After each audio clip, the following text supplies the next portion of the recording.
For over 10 years, LEGO Marvel fans have been asking for X-Men sets, and yet up until recently, they'd only ever made a couple, and that was back in the early 2010s. So when the X-Men 97 show was announced, we were all cautiously excited at the possibility of a whole new line of X-Men sets. And yet, when January 1st rolled around, all we got was the somewhat lackluster and absurdly overpriced X-Jet set. So I want to fix that, and today I'll be showing you guys how you can fix your X-Jet set, as well as what I would have done had I been one of the designers on this set. But before I can do any of that, I of course have to actually go to the LEGO store and buy the set, which I did on January 1st and then went home and built it up. So here's a look at the finished set. It's pretty accurate to the source material and has 4 minifigures, but as I said earlier, it is extremely overpriced, costing $85 and only using 359 pieces. So in just a bit, I'm going to be showing you guys some of the changes that I think should have been made to the set, including some custom minifigure designs of mutants that we have yet to see in LEGO form, as well as an additional build to help justify that hefty $85 price tag. But before that, let's take a look at some of the ways that you can improve your own X-Jet set. And first off, to fix the X-Jet itself is surprisingly easy. All that the designers needed to do was include 4 extra tile pieces to cover up these ugly looking studs, and the jet looks much sleeker and more accurate. Now for the figures, and starting off with Wolverine, I honestly think he should have been entirely excluded from this set, because the one from the minifigure series is a whole lot better, so if you want, just go ahead and replace this figure with the one from the minifig series. Next up is Cyclops, and the first change that I'd make for him is to swap out his hip piece with a more accurate yellow one, and after that I swapped out his hairpiece with the Han Solo one, and this is really just a personal preference, but I think this color and hairstyle is much more accurate to the one that Scott has in the show. The next 2 figures, Magneto and Rogue, don't really need to be fixed in my opinion, however I would recommend using the Frozone disc piece for Magneto if you have it. As for the figures not included in the set, I'd be remiss if I didn't mention the other 2 CMF mutants, those being Beast and Storm, and it's pretty obvious why they weren't included since they can be bought separately, but I do think that these figures are a great addition to the set. However, there were actually 5 other main X-Men that were not made into minifigures at all, so I've taken it upon myself to not only design custom figures of what the figures should have looked like, but also show you guys how you can make them yourself. The first figure that I made was Gambit, and I gave him the sleepyhead hairpiece in brown and used the head from Captain America to show his cowl. Then for his torso, I used the one from Owen Grady in Jurassic World and swapped out the arms for brown ones. Then for the legs, I used the ones from Gamora in Infinity War, and as an accessory, I gave him a gray staff. Next, I made Jubilee, using the hairpiece from Monkey Kid and the face from Elaine in the Seinfeld set. And then for her torso, I used Wong's from the Spider-Man No Way Home Sanctum Basement set, and I used the legs from Antoni Porowski. Then I used orange and blue Power Blast pieces to represent her powers. After that, I made Jean Grey, using the hairpiece from Ariel and the face from Maria Hill. Then the torso is from Root Beer Bell, who was in a LEGO movie set back in 2014. So I know most people probably don't have this piece, and if that's the case for you, then most blue and yellow torso pieces should work pretty well. Finally, for her legs, I just took the hip from Cyclops and the yellow legs that came with the yellow hip that I used for Cyclops. Bishop was one of the more difficult characters to make because of the big yellow stripe on his outfit, and unfortunately I wasn't able to recreate that with this figure, but I still think that it's recognizable as his character. The head and hair are both from Bill Foster, and the scarf is from Thor in the Marvel Advent Calendar. Then the torso is a backwards First Order officer torso with brown arms, and he has dark blue legs, as well as an accessory, that being a gun. The last of the main X-Men team that I made is Morph. This figure uses the same head that I used for Michael Myers, that being the head from the statue that Rolf has in the Muppet CMF. Then the torso is old Han Solo's with yellow gloves, and the legs are from Wolverine, which I know is kind of cheating, but since I already swapped out his, I think it's fine. And then a few more figures that you could include are Captain America, Deadpool, and Nightcrawler, who I made by swapping out Nightwing's face with the one from Ronan the Accuser. And while none of these guys are actually part of the main X-Men team, they could still be a cool addition to your display. Alright, now let's move on to the actual redesign of the set, and as many of you already know, the biggest issue people had with the set was how absurdly overpriced it was, and although simply saying that I'd changed the price tag to something more reasonable is one way of going about things, that's obviously kinda boring. So what I decided to do was to add more things to the set so that it'd actually be worth your money. I started off by charting out all of the available LEGO Marvel playsets, excluding things such as huge modulars, CMFs, and display sets. I recorded the name of the set, the price, the number of pieces, and the number of minifigures included in the set, and that way I'd be able to find out what would be appropriate to include in a set at this price. What I found is that Marvel sets are around 15 cents a piece and include about one minifigure for every $11.24 that the set costs, meaning that for an $85 set, 578 pieces and 8 figures would be appropriate, which is 219 more pieces and 4 more figures. So let's start off with the figures. I mentioned before that I thought thought that Wolverine was an unnecessary inclusion because he's in the CMF, so that leaves us with 5 minifigures that can be added, and it just so happens that there are 5 main X-Men that were not made into minifig form. So going in the same order as before, let's start off with Gambit. He uses the hairpiece from General Number 1 in brown and has red eyes and a serious expression. He's also wearing a dark nougat colored trench coat with printing that extends to his legs, he has blue boots, and his accessories are a playing card and a gray staff. Jubilee has a black hairpiece that lines up with her pink visor glasses, and she's also wearing a trench coat with hers being yellow, and her arms have printing to show that her sleeves are rolled up. Then she also has a belt and uses mid-legs to show how she's younger and shorter than everybody else. Next up is Jean Grey. She uses the autumn hairpiece in red and has a smirking facial expression.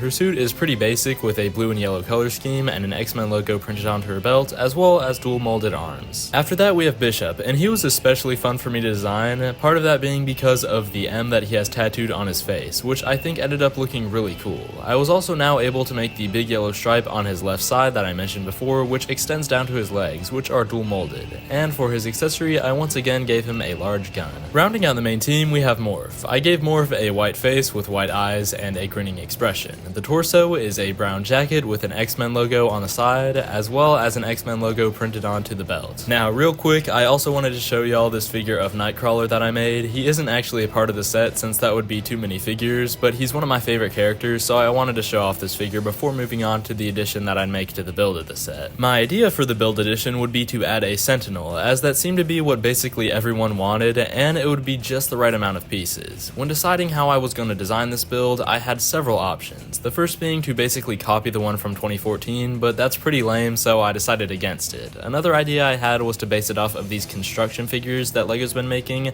However, this would be unfortunately too many pieces, and I didn't want to go overboard with my changes. What I ultimately decided on was to make a Sentinel version of the mechs that LEGO Marvel has been making as of late, but the only problem is that I would have to make another figure, which would be one over the established 8 that I decided on. Ultimately, I decided to go ahead with this idea as the mech is only around 120 pieces, meaning that I actually saved 100 pieces since we established that I could add 219. So I think a little bit of leeway is fine in the minifigure department, and I hope y'all will agree. Actually making the Sentinel mech was pretty easy since there are a ton of these mech sets, and I made some adjustments where I saw fit, such as with the color scheme, the feet, and the arms, and the mech was complete. Now all that's left is to make the Sentinel figure. My original plan was to do something similar to the Red Hood figure from LEGO Batman, however, when doing some real life testing, I found out that this was actually not possible to fit into the mech. Unfortunate, but I wasn't going to give up that easily. After some trial and error with different helmets, I eventually decided on this one, as it gives some texture and allows for an actual face print. So here's the completed Sentinel figure, and here's how it looks inside of the mech.